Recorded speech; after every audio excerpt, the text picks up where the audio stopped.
From the Horn Auto Center Studios, Chris Bennett and the Morning Brew. Good morning, it's the Morning Brew with Chris. Who's this?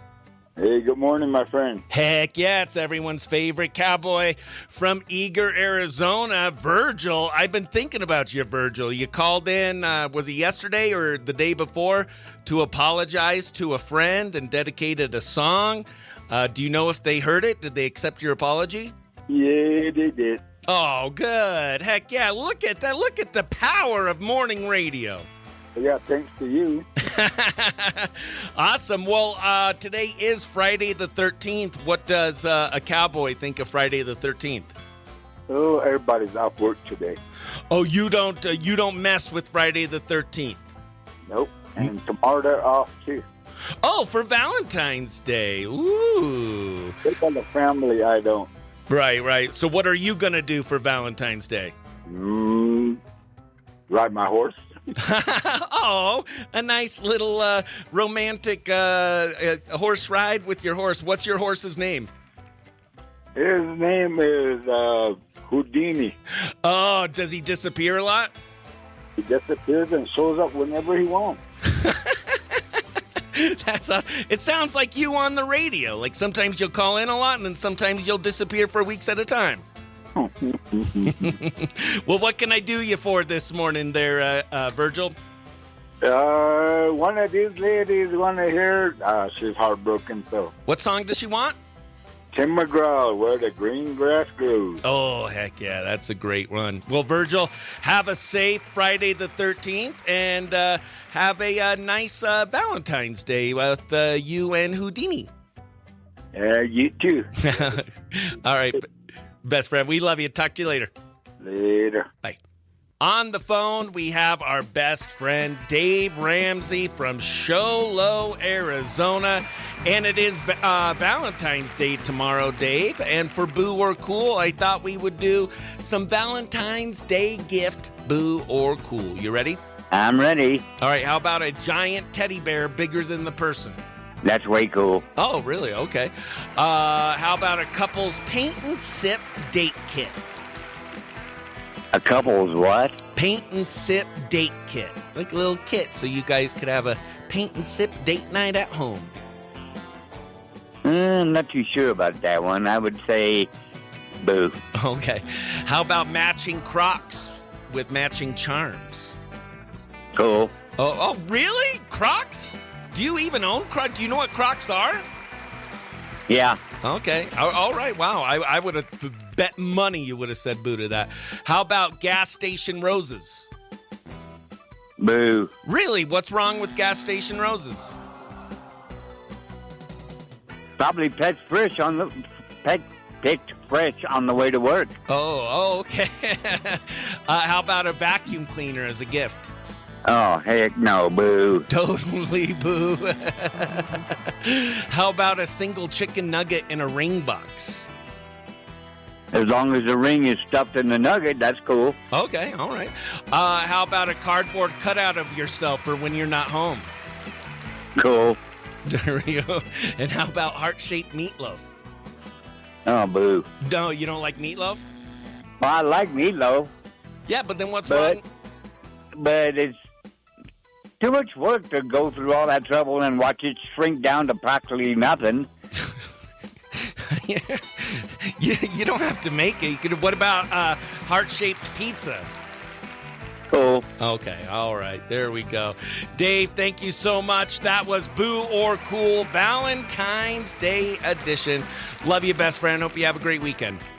You too. Enjoy the Friday the 13th. To me, it's a boo day. No, I know.